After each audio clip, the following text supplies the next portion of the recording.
بسم الله الرحمن الرحيم الحمد لله رب العالمين وصلى الله على سيدنا محمد وعلى آله وصحبه والتابعين وبعد السلام عليكم ورحمة الله وبركاته تقبل الله منا ومنكم وغفر الله لنا ولكم وكل عام وأنتم بخير إن شاء الله.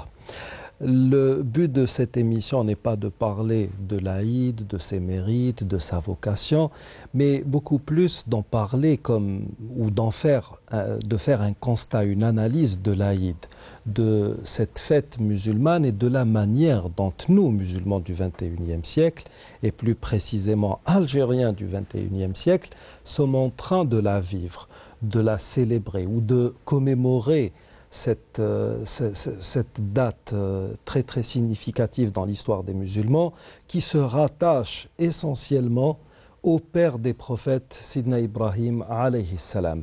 Pour parler de tout cela, nous avons le plaisir d'accueillir aujourd'hui Dr Rachid Mimouni, qui est sociologue. Et nous avons aussi le plaisir d'avoir parmi nous Monsieur Messoud Boujnoun, directeur de la revue des études islamiques au Conseil islamique. Je commencerai par vous, Monsieur Boujnoun. Alors, un hadith de Anas dit que le prophète, alayhi salatu wassalam, que quand il vint à Médine, il remarqua que les gens avaient 2 jours de fête, de liesse qu'ils célébraient, et le prophète, alayhi salatu wassalam, leur a dit لقد أبدلكم الله بهما خيرا منهما. Dieu vous les a échangés, c'est-à-dire ces 2 jours de fête, par 2 jours encore meilleurs ou encore plus vertueux, et qui sont Eid al-Fitr wa Eid al-Adha, le jour de la rupture du jeûne et le jour même du sacrifice. Alors, d'un point de vue purement religieux, nous sommes plein pied dans ce que nous pouvons appeler une fête religieuse. Ce n'est pas comme par exemple pour Ashura ou pour Muharram qui sont célébrés beaucoup plus par le fait de l'habitude. بعد أعوذ بالله من الشيطان الرجيم بسم الله الرحمن الرحيم والصلاة والسلام على أشرف المرسلين. Tout à fait. Il faudrait dire d'abord que déjà le fait de sacrifier, d'immoler une bête, voilà, que ce soit un bélier, une vache ou un chameau, etc. est mentionné dans le Saint-Coran. Oui. Il y a un verset du Coran qui dit sur le Kawthar, Fassalli li rabbika wanhar. Voilà, donc le anhar, c'est sacrifie, voilà, immole. Exactement. Prie ton Seigneur ou accomplis la prière scrupuleusement et immole et fait un sacrifice. Voilà. Alors, oui, comme vous venez de le dire, dans le Musnad de l'imam Ahmed et Al-Hakim, aussi, Sunan Al-Hakim, il est dit que lorsque le prophète sallallahu alayhi wa sallam arriva à Médine, lors de son immigration hijra, il s'est aperçu que les habitants de Médine avaient 2 fêtes qu'ils célébraient par des réjouissances. Donc, c'était la liesse. Voilà, de carnaval, quelque chose comme ça. Ils mangeaient, ils buvaient, ils s'amusaient. Donc, il leur a dit, Dieu vous a remplacé ces 2 jours par de 2 autres jours qui sont meilleurs qu'eux.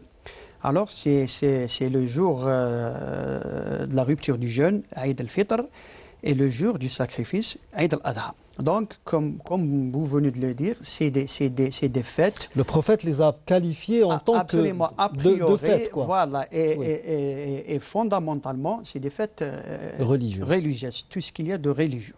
Parce que, contrairement à ce que pensent beaucoup de gens, quand nous jeûnons Ashura, ou bien si nous jeûnons Muharram, nous sommes dans des jours vertueux, mais qui n'ont pas ce caractère de fête religieuse selon les textes que nous avons. Absolument. Alors, docteur Mimouni, quand le prophète, alayhi salatu salam, conformément au hadith, vint à Médine, il remarqua que les gens avaient 2 jours, dans certaines traductions, on dit qu'ils avaient 2 jours de carnaval. On parle alors, qui parle de carnaval va forcément parler de Maharajan. La chose apparemment remonte à très très loin, à l'Antiquité pratiquement, et même au-delà, si je ne m'abuse. Alors qu'en est-il qu'avaient les populations d'avant l'islam et d'avant même les religions monothéistes ou les religions révélées qui persistent jusqu'à présent, quelles étaient ces fêtes qu'avaient les gens? Bon, tout d'abord, Bismillah ar-Rahman ar-Rahim. Bon, les fêtes, il n'y a pas que des fêtes religieuses. Donc, oui. Quand on voit le concept de fête, les fêtes, il peut y avoir des fêtes agraires, et souvent elles sont liées aux fêtes religieuses. Par exemple, le renouvellement de l'année qu'on retrouve de l'année agricole, qu'on retrouve dans toutes les civilisations chinoises. Oui, il y avait aussi. Oui, mais ce que je veux dire, c'est que il y a toujours des symboliques. Alors c'est le renouvellement de la fête agricole, on fêtait les solstices d'hiver, donc c'était lié aux astres, etc. Et ces populations anciennes, antiques, étaient par moments astrolâtres. On adorait les astres. On voulait contenter des divinités. Ce que je veux dire, c'est qu'il y a toujours eu des fêtes qui ont obéi à un processus rituel. Oui. Alors, concernant les fêtes, donc je disais qu'il y a plusieurs fêtes. Et même dans la société moderne, nous avons des fêtes qui sont liées à plusieurs types d'activités. Les activités économiques, les activités sociales, les activités même sportives. Et sont liées à un rituel, c'est-à-dire qu'il y a des processus, il y a un protocole, il y a dans chaque fête qui est organisé. La fête en réalité, elle a plusieurs fonctions. La fonction initiale, c'est un retour rituel et aux origines. C'est le retour originel selon Mircea Eliade.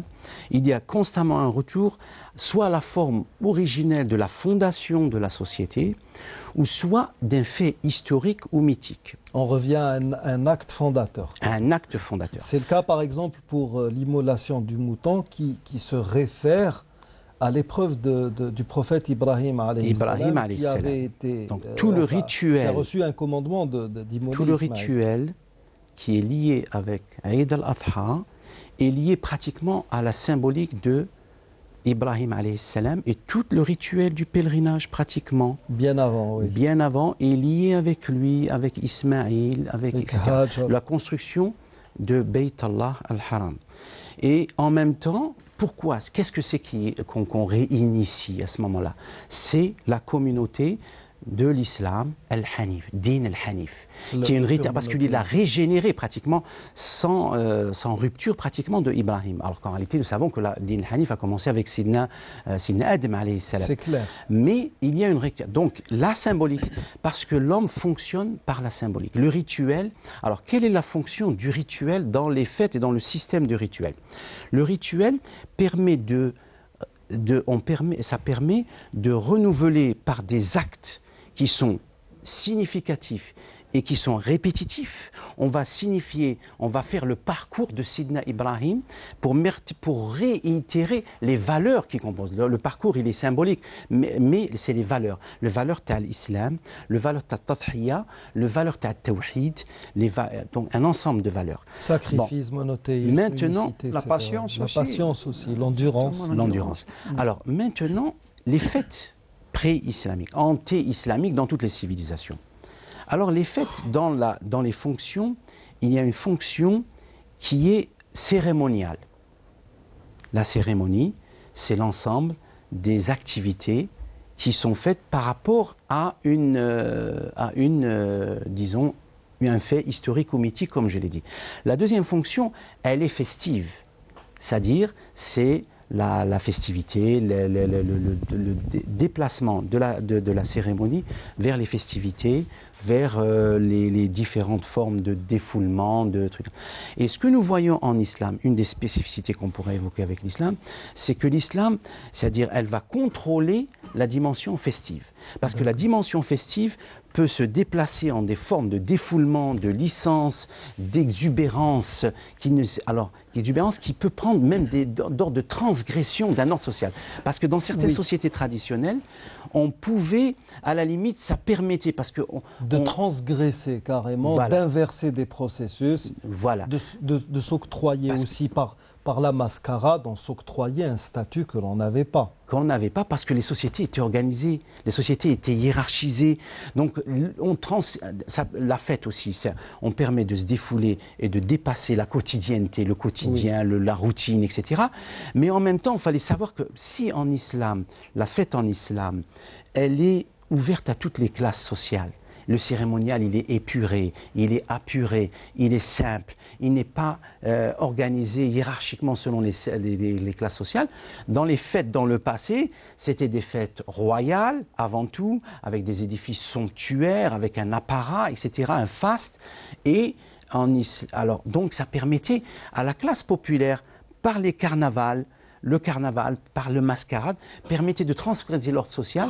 L'individu pouvait, d'une classe minorée, d'une classe sociale basse, pouvait se croire le roi, le maître, le patron, etc., pour une certaine période. Donc on laissait, c'était une forme de défouloir, une soupape de sécurité. D'accord. Voilà. Alors pour rejoindre ces derniers propos de Dr Mimouni, soupape de sécurité, un défouloir.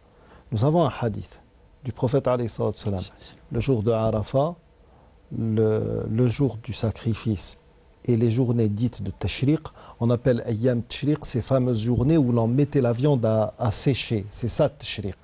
Yusharriqoun al-lahm, comme disait Ibn Taymiyyah.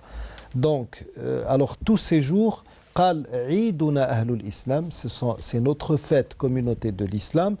Wahiya ayyamu aklin wa shurbin wa dhikrin lillah. Ce sont des journées de breuvage et de nourriture, et d'évocation de Dieu. Donc, nous avons le droit de nous défouler pendant ces fêtes. Mais cela doit-il se faire sans commune mesure ou doit-il vraiment se faire avec parcimonie, on va dire? Certainement, l'islam est dinul wasatiyya. Oui. L'islam, c'est la religion du juste milieu, si je puis dire. Donc, en islam, il n'y a pas d'excès, comme il n'y a pas de négligence. La ifrat ou la tafrit. Donc, absolument, qui dit fête, dit réjouissance, Oui. dit joie, voilà, exactement. On rapporte par exemple que Abu Bakr as-Siddiq est entré dans la demeure du prophète alayhi salatu wassalam, il a vu deux petites filles, deux jeunes qui filles. étaient en train de chanter, Oui. Exactement. Qala awafi bayti rasulillah, vous faites ça dans la demeure du prophète, il les a grondés. Absolument, et le prophète lui a dit laisse-les, c'était un jour de fête. Et afin que les juifs de Médine, Absolument. لتعلم Voilà. يهود المدينة أن في ديننا فسحة, qu'il y a de l'ampleur dans l'islam, dans notre religion. Et même dans un autre hadith, il a dit que les Ansar aiment les réjouissances, voilà, oui. les fêtes. Donc, mais ce qu'il y a lieu de retenir, c'est que l'islam, dans toute chose, qu'elle soit la chose la plus simple à la chose la plus importante, elle a un soubassement. Et quel est ce soubassement? C'est que cette chose-là est faite dans un but de se rapprocher de Dieu, oui. Un but de foi, de piété, pour avoir encore plus de piété. Donc, en islam, il n'y a pas de discordance entre ce qui est sérieux. Ce qui est sérieux, et ce qui est festif, et voilà, joyeux, ce qui est festif. Donc, à la base de tout ça, il y a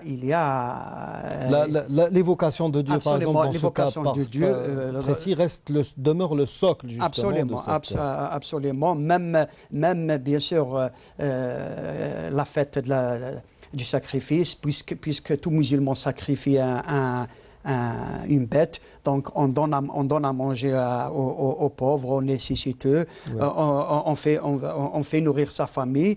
Donc, on fait voilà, preuve de absolument, faste, mais derrière tout ça, c'est un acte avant tout qui est destiné à nous rapprocher de Dieu. Absolument, à nous rapprocher de Dieu et comme vous l'avez dit tout à l'heure, et à montrer notre fidélité au geste de Sidna Ibrahim alayhi salam, qui a sacrifié, qui était sur le point de sacrifier voilà, son fils. Et en tous les cas, le récit de Sidna Ibrahim, il est connu de connu de tout le monde. tous, oui, comme il est rapporté dans Sourate Safat essentiellement. Alors, le sacrifice humain,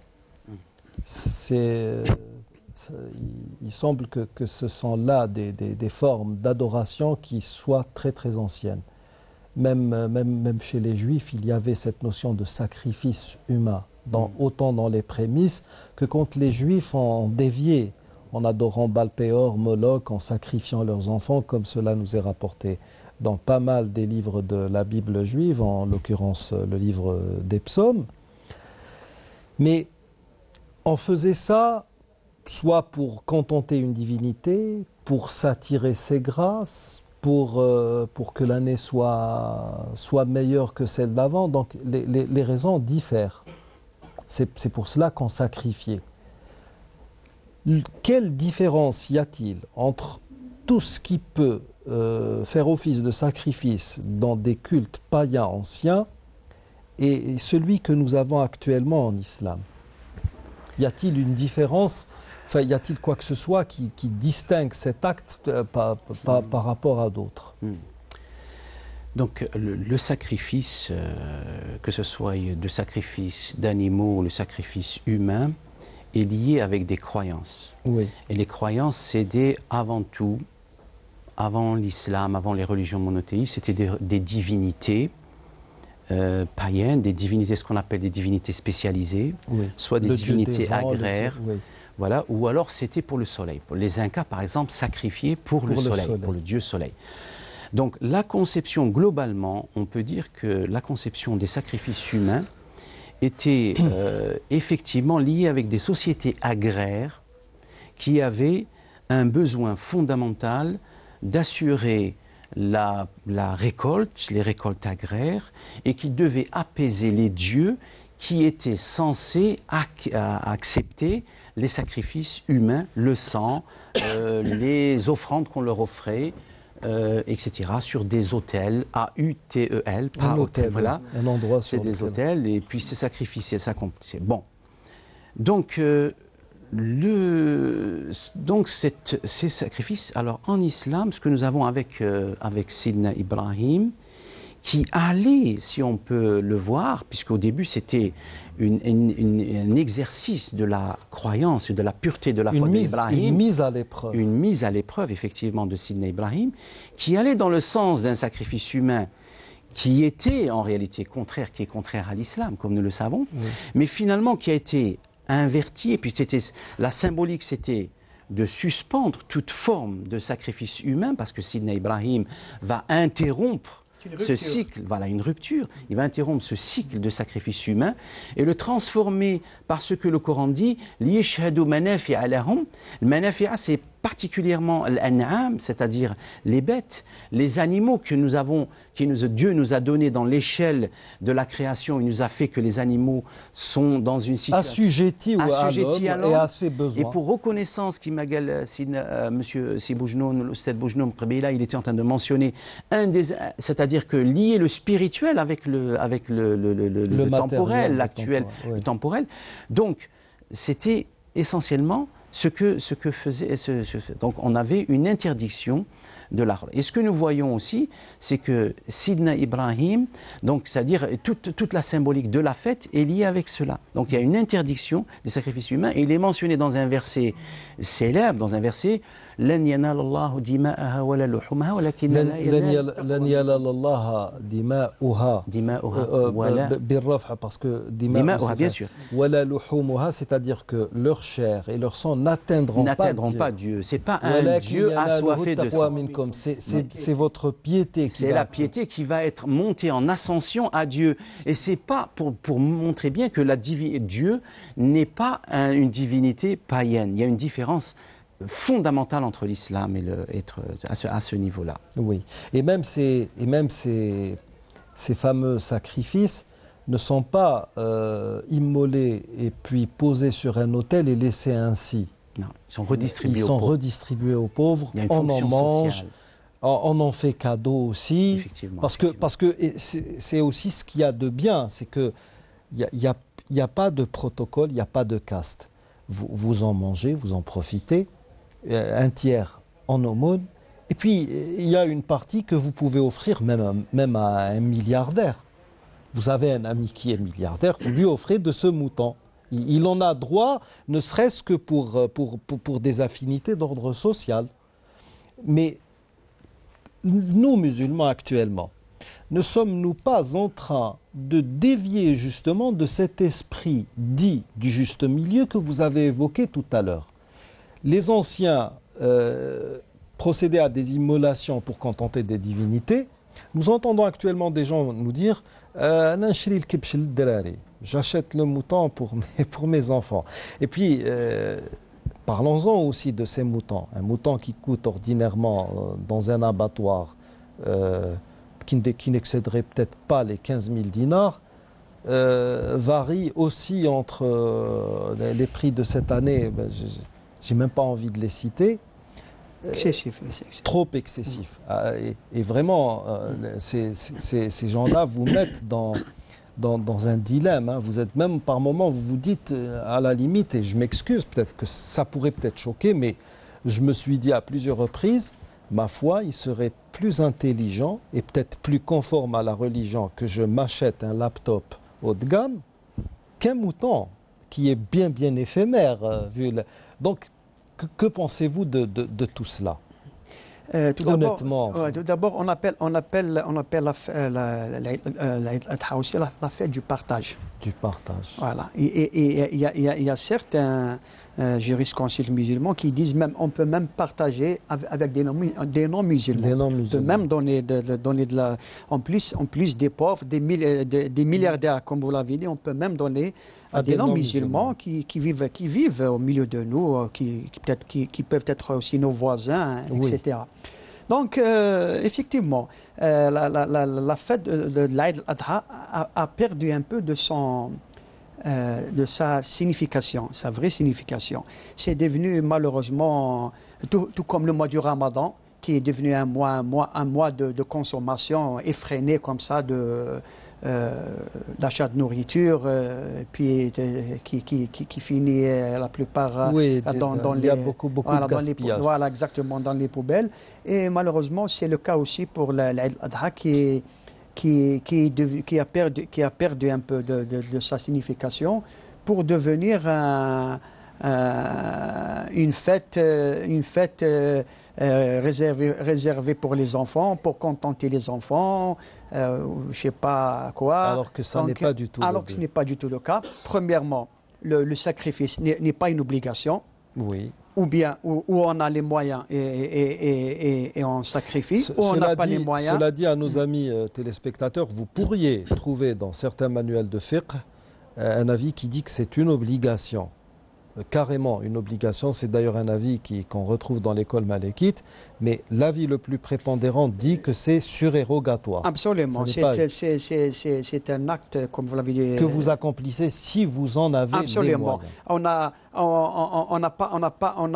n'est pas dans l'obligation de s'endetter pour aller acheter un mouton, uniquement pour contenter ses enfants et pour ne pas être comment dirais-je, attirer les voisins. Oui. Voilà, donc les voisins ont acheté, moi aussi je dois acheter. Ça, c'est une aberration. Absolument, c'est une coutume, je ne sais pas comment appeler ça, qui n'a rien à voir avec l'esprit de la fête du sacrifice tel qu'il a été établi par Dieu et par le prophète, tel qu'il a été appliqué par le prophète et par ses compagnons. D'accord.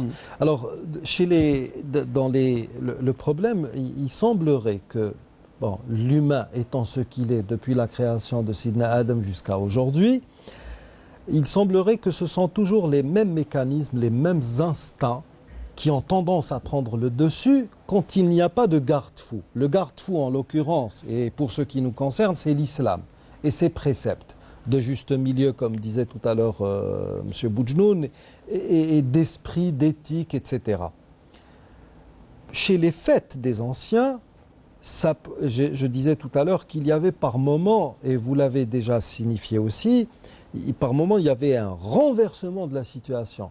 la fête, c'est un motif, c'est un alibi. Ça va donner lieu à toutes les licences, à tous les excès. Il y a même des fêtes qui sont caractérisées par des orgies. On l'a remarqué dans certaines... Et là, actuellement, nous sommes en train, nous musulmans, justement, de dévoyer cette fête de l'Aïd. Par exemple, en plus de cette course effrénée vers le mouton, qui a le meilleur mouton, un tel a acheté, donc moi j'achète, je fais plaisir aux enfants, j'oublie Dieu, qui dénature cette fête, il y a aussi un esprit de sorte de sauvagerie dans cette société musulmane, et le phénomène ne cesse de prendre de l'ampleur. Ces combats de moutons, c'est des joutes avec ce mouton destiné au sacrifice. Nous savons très bien que pour que la bête soit apte à être sacrifiée, il faut qu'elle soit indemne de tout type de défauts physiques. Oui. Et là, non seulement nous sommes en infraction vis-à-vis de la tradition du prophète ou des préceptes de l'islam, puisque nous mettons face à face deux animaux à qui nous commandons de se battre, ce qui n'est pas du tout ce qui est abhorré en islam. Et puis il y a aussi le fait de mettre en danger ce symbole de sacrifice. Il y a des combats de moutons actuellement qui se font avec des paris, avec des quartiers, des supporters. Vraiment, c'est des joutes. C'est le Colisée au coin de la cité. Hein. Vraiment. Qu'est-ce que vous en pensez? Comment le sociologue peut-il... Quel avis peut avoir un sociologue d'un phénomène aussi abject? Je suis désolé de le dire de manière aussi crue. Parce que c'est vraiment abject. Pour revenir à cela, il faut voir une chose. La fête est un rite religieux. Mais après, il prend une connotation sociale, économique, culturelle. Ça va dans tous les sens. Ça veut dire que c'est tout à fait normal. Et une fête est faite pour ça, en fait. Ça veut dire que depuis le début, par exemple, quand on prend la fête le ramadan, on voit qu'il va être agrémenté par les formes de cuisine locale, culturelle, etc., par les habits, par les soirées, les types de soirées. Donc on aura toute une ambiance socioculturelle. Une fête n'est pas simplement un fait stricto sensu religieux. Jusque-là, c'est admissible. D'accord. Nous sommes en train de passer d'une société avec des codes, des formes d'organisation traditionnelles, une société plus ou moins solidaire, vers des formes qui sont plus ou moins avec une hiérarchisation, un écart entre les couches sociales qui devient de plus importante. On passe à une société où c'est une société pratiquement d'apparat maintenant. Oui. L'ordre social, déjà dans les mariages, les gigantismes du mariage, les gigantismes des fêtes. Il y a une forme de paraître social, de faire valoir social. On essaye... Qui fait mieux que qui fait mieux que l'autre? Parce que dans les classes sociales, une équipe sociale, il y a toujours une classe sociale de référence. Et là, c'est là qu'on voit que le contrôle social nous échappe. Oui. Et souvent, elles échappent avant tout aux autorités publiques. Elles échappent aux personnes, quand ils voient que la société change, ils disent que machiki mazmen, machiki makada. Donc le discours simple du citoyen renforce un effet social. Il y a des dévoiements. Par exemple, quand on voit, qu'est-ce qu'on voit par exemple pendant le ramadan?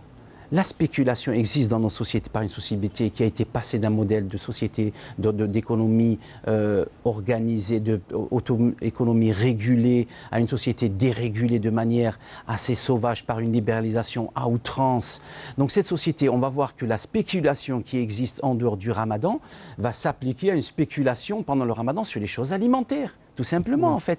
Alors, motivé par la religion ou qui prend... Voilà. Ça prend le musulman en otage. Pourquoi? Carrément. Parce que dans une société la religion est un phénomène dominant, on va s'exprimer par un discours religieux des faits de société qui sont en réalité souvent non religieux. Donc c'est ça le problème. Alors, pour la fête, qu'est-ce que nous voyons? Le mimétisme, le faire paraître social, on va le retrouver dans l'achat. Alors que l'achat, en fait, le but était avant tout de répandre ces bienfaits au niveau des musulmans. Maintenant, c'est qui a la meilleure bête, qui a le meilleur. Donc, c'est-à-dire qu'il y a un dévoiement. Oui. Et donc, maintenant, pour revenir au fait qu'il y a des affrontements, notre société, maintenant, je disais qu'elle était solidaire. Maintenant, il y a énormément de faits qui fait que les individus, il n'y a plus une émulation sociale, il y a une rivalité sociale. Les groupes sociaux s'affrontent. Il n'y a pas de régulateur, il n'y a pas de médiation sociale qui existe. Pratiquement, l'individu est démuni. Donc, peut-être on peut le transposer au niveau des bêtes. L'esprit de combat, l'esprit de rivalité, l'esprit d'affrontement, il existe même dans tout corps social, dans toute forme d'organisme, dans toute institution sociale, économique. On se retrouve que les gens, les groupes sociaux pratiquement s'acharnent pour les avantages symboliques, les avantages matériels, je ne fais pas, on faudrait faire une analyse de cette société. Donc, pratiquement, on peut la retrouver. Donc, l'affrontement des animaux n'est qu'une transposition peut-être des affrontements qui existent dans la société en général. Et c'est l'enfant, on fait par le champ, ce qu'ils appellent Dekka, les enfants, ils voulaient qu'ils décommient. Ça existait avant, mais maintenant ça a pris des proportions. Bon, que vous me dites, non, c'est des joutes. Yeah, dans certains quartiers, d'ailleurs, il y a même un phénomène qui se développe, c'est l'achat de moutons destinés au combat se fait tout au long de l'année. C'est des moutons qui coûtent assez cher. Et le problème, c'est qu'il y a des parieurs, il y a des joueurs invétérés qui on a un retour dans notre vice. Société de toutes les formes comment on appelle ça, de paris et de choses qui étaient prohibées par l'islam sous des formes dévoyées, sous d'autres formes, de manière... Voilà. D'accord. Alors, le problème, c'est que déjà, à la base, nous, musulmans, quelque part, on a essayé de nous enlever ce mérite de Eid al-Adha.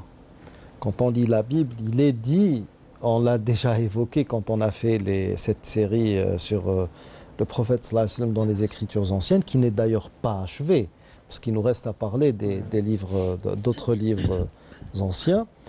Ce verset de la Genèse, où Dieu, selon la Bible, dit à Abraham, paix sur lui, prends ton fils, ton unique Isaac, et offre-le en sacrifice.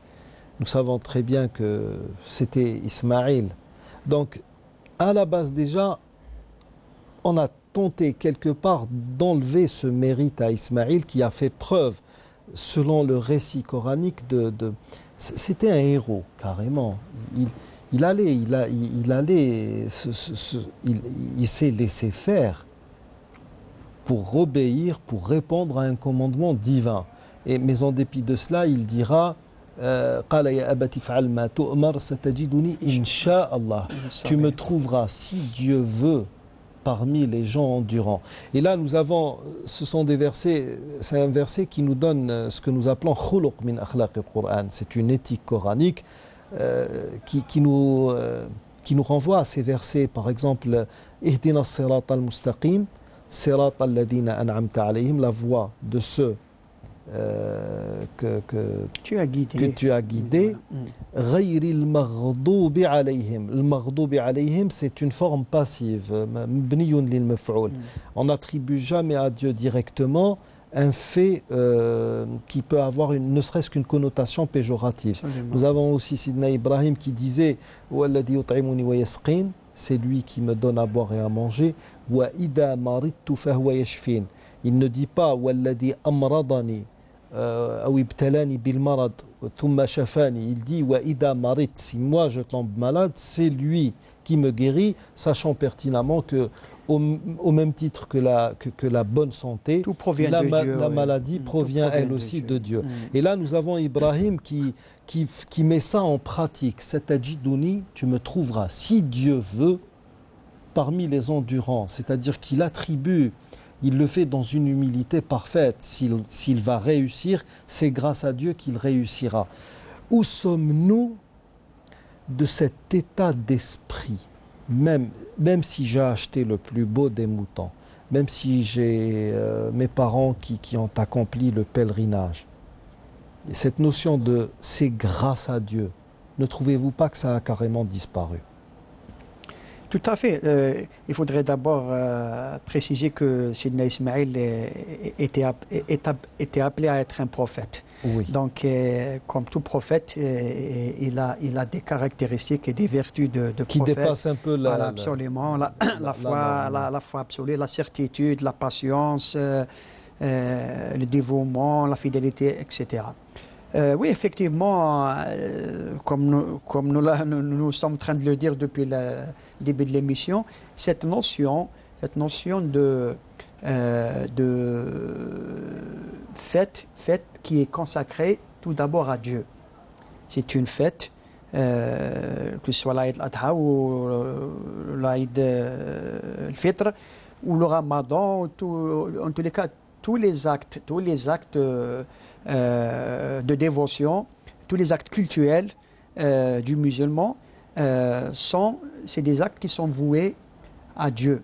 Ce sont des actes qui servent à rapprocher le croyant de son Créateur. Effectivement. Donc, malheureusement, chez nous, c'est vrai, l'aspect festif, l'aspect agressif même, vous parlez des combats, des gladiateurs, des gladiateurs animaux, des bêtes gladiateurs. Non, mais franchement, du honnêtement, XXIe siècle. Je vais faire preuve aussi peut-être de véhémence, mais ma foi, j'ai vu ça sur des films. Vous pourriez trouver sur YouTube, etc. Donc, quand on assiste à ce genre de spectacle indécent, on se demande où sont les animaux. Est-ce les deux entités qui sont en train de s'entrechoquer ou est-ce les bipèdes qui sont en train d'applaudir? Franchement, hein, vraiment, c'est... Le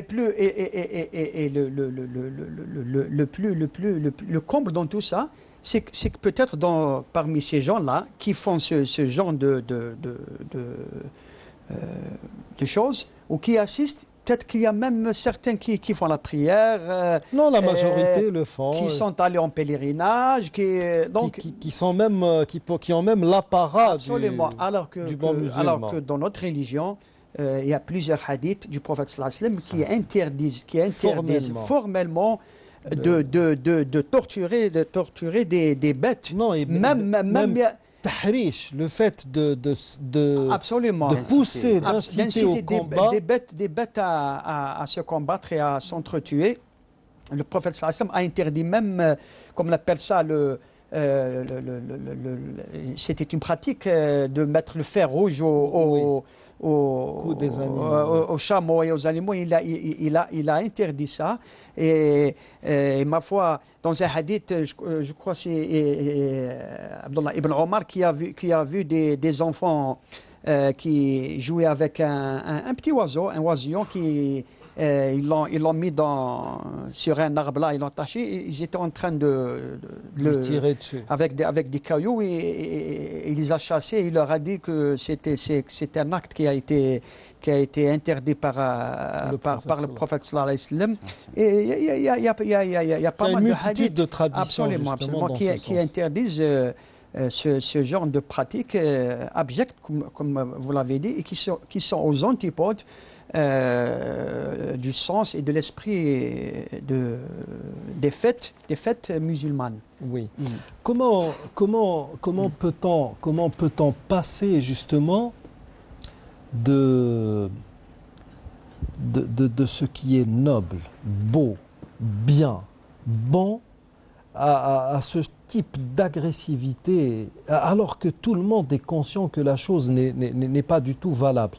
Nous sommes nous venons de passer des jours qui sont comptés.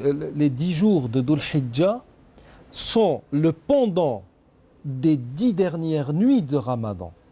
C'est les 10 jours les plus vertueux qui existent. On est censé jeûner, etc. Ce sont des jours où on apprend. C'est plein d'enseignements. Nous avons, en venant ici, nous avons cité Malcolm X. Quand il a fait son pèlerinage, il a parlé d'un certain nombre de choses dont j'aimerais bien que vous reveniez parce que c'était très beau. Et puis le pèlerinage, ces journées magiques, imprégnées des gestes de Sidna Ibrahim, de Hajar, d'Ismaïl, du prophète sallallahu alayhi wa sallam lui-même, de cette maison. Le Bayt, c'est pas le temple, c'est pas le sanctuaire, c'est pas le château de Dieu, c'est pas un grand ministère, c'est le Bayt, Baytullah. Quelque chose qui symbolise le partage, comme disait tout à l'heure M. Boujnoun. Malcolm X a appris une chose très très importante, et c'est d'effet d'une haine quand il a vécu l'islam. J'aimerais que vous reveniez là-dessus, et puis ma question c'est: comment peut-il y avoir une transposition de ce genre alors qu'il n'y a pas lieu que la chose puisse se faire?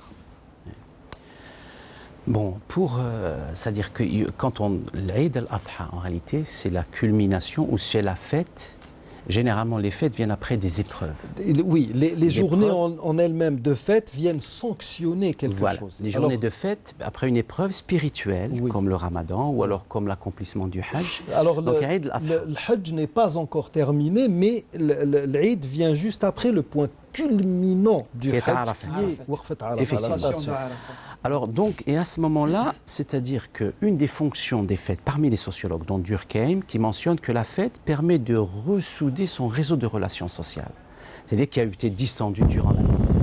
Donc, ce que nous voyons, c'est que la fête Aïd al-Adha est liée en même temps avec le pèlerinage de l'Hajj, d'un point de vue mental et spirituel, il y a une communion de toute la communauté musulmane. C'est pour ça que le jour où les musulmans, enfin les pèlerins sont à Arafat, nous sommes censés en communion accomplir le jeûne un jour de Arafat. Parce que c'est-à-dire en communion, symboliquement, nous sommes liés. Maintenant, la symbolique qui est liée avec le Hajj, elle est extrêmement rationnelle. Elle est liée avec Din al-Hanif de Sidna Ibrahim alayhi salam. Alors la construction dans le Coran, il est mentionné Bayt. La première maison a été édifiée. Alors, pour les gens. La maison, il n'a pas dit un temple. Ce n'est pas un temple païen qui est marqué par la magnificence, ou là des pyramides, ou là un temple romain, majestueux, etc. Il n'y a pas. C'est pas le panthéon. C'est pas l'architecture, c'est pas ça. Beit, il y a ce sens de l'intimité, de l'équilibre, tawazun, une maison. Et en plus, que ce soit pour le Hajj particulièrement, le Hajj, nous savons que c'est un bilan de vie. C'est une symbolique pour dire que l'insan il va essayer de se repentir, qu'il y a une la lapidation, etc. Donc l'insan, il y a un ressourcement spirituel. C'est ça le manafir. Le manafir sont spirituels, sont sociaux. Donc je ne mentionnerai pas tous les manafir. Puisque vous m'avez mentionné pour Malcolm X, nous devons savoir que la communauté en islam est une communauté qui doit être spirituelle avant tout, qui dépasse tous les carcans sociaux, raciaux, ethniques, linguistiques, etc. Alors ce que nous voyons que Malcolm X, à ce moment-là, dans les années 50-60, il avait les Black Muslims, à ce moment-là, Elijah Muhammad, s'était approprié l'islam, mais d'une manière qui était que, vu la situation de domination et d'apartheid qu'il vivait, avait sécrété une forme de racisme anti-blanc, c'est-à-dire plus ou moins qui était compréhensible à ce moment-là, parce qu'il vivait tellement de... Malcolm X, quand il a été à l'Hajj, il a dit des choses, je peux le reprendre, parce que j'ai ici sur sa déclaration, et qui est conforme avec Hajjat al-Wada', le sermon al-Hajjat al-Wada' de Rasul sallallahu alayhi wa sallam, qui avait aboli toutes les classes, le discours d'adieu qui a aboli toutes les classes, aboli toutes les inégalités à ce moment-là. Et donc, dans le Arafat, où il voit, et voilà ce qu'il dit, il y avait des milliers de pèlerins de tout le monde entier, il a fait vers les années 60, qui étaient de toutes les couleurs, avec les yeux bleus, les yeux noirs, les Africains, les Asiatiques, etc., ils étaient accaparés par le rituel. Et il a reconnu, il a dit une chose, dans ce que j'ai vu des Blancs à ce moment-là, qui, si j'étais en Amérique, m'auraient considéré d'un autre vue, d'un point de vue racial, qui n'avaient aucune discrimination envers moi, qui mangeaient avec moi, qui dormaient sur des nattes, sur des pailles avec moi. C'est là que j'ai compris le sens de l'unité et de la spiritualité. de l'islam et cette communauté qui transcende. Alors il a dit, quand je suis revenu, j'ai compris que l'islam pouvait être la solution. D'ailleurs, c'est à ce moment-là qu'il va y avoir dissension avec Elijah Muhammad et les Black Muslims. Et finalement, Elijah est revenu à cette notion, c'est le fils de Elijah Muhammad, qui a la notion d'un islam qui était ouvert à toutes les trucs, à toutes les communautés, malgré qu'on peut marquer sa spécificité. En islam, clair, on peut marquer sa spécificité. Il a des choses qui le caractérisent. Sur le plan, disons, du credo, on ne pouvait pas mettre... Donc vous voyez que ça a marqué, le pèlerinage marque toutes les personnalités. Comment il s'appelle, Étienne Dini, le fameux Étienne Dini qui est venu dans son fameux pèlerinage à la Mecque. Il était un artiste. Il parlait de Bayt Allah al-Haram. Il disait ces gerbes. Il considérait les prières comme des gerbes d'épis de blé qui allaient à ascension vers Dieu. Et qui n'est pas seulement celle de la Mecque, celle de toutes, qui convergeaient tous, celle de toutes les régions, de tous les gens qui étaient. Donc, vous voyez, donc ça veut dire que le pèlerinage a une symbolique très très forte. Voilà. Et l'Aïd vient justement pour cristalliser tout cela. C'est une communion avec un passé très lointain. Oui. C'est une communion avec des pèlerins qui sont là. Oui, c'est ça. Où il devrait y avoir, où devrait avoir lieu justement cette conférence annuelle. Et puis, mais actuellement, et je reviens à ma question, il y a des mécanismes dans le domaine sociologique qui font que l'on passe d'un état à un autre. Les choses ne se font pas du jour au lendemain et elles ne se font pas aussi de manière fortuite. Il y a forcément un déclic, quelque chose qui s'est opéré quelque part et qui est fait que cette fête, avec tout ce qu'elle symbolisait de beau, devient une fête. Bon, il y a le phénomène de consommation, il y a une sorte d'égoïsme, il y a une course vers le... viens que je te montre qui je suis. L'ostentation, il y a... Comment peut-on passer à cela ? Et s'il y a réponse aussi, comment peut-on revenir à la normale ? Parce que c'est le but souhaité, justement. Bon, maintenant il faut peut-être revenir à une chose un peu plus globale. Les fêtes en islam, les rites comme Ramadan, c'est une forme de toilettage spirituel, social, mais ce n'est pas les mécanismes institutionnels pour rétablir les équilibres sociaux. C'est-à-dire s'il y a des dépravations, des dévoiements au niveau de la société, il faut réorganiser l'ordre social, l'ordre socio-économique, les institutions économiques, etc. À partir de là, donc les fêtes, ce que nous voyons, c'est des formes de systèmes d'alerte avancés qui nous permettent de voir l'état que nous sommes. Ça que nous sommes. Maintenant, il y a des mécanismes autres pour redistribution des richesses, pour voir comment il y a une bonne gouvernance dans la société, réduire les inégalités sociales, faire que chaque individu se sente proche de la société, qu'il ne soit pas un marginalisé, etc. C'est à partir de là que nous pouvons revenir à des formes sociales, qui ne soient pas complètement déstructurées, déconnectées de cette société musulmane. Voilà. D'accord, alors pour terminer... C'est ça l'enjeu réel. Oui, Monsieur Boudjnon, il nous reste à peine quelques minutes, deux si je ne m'abuse.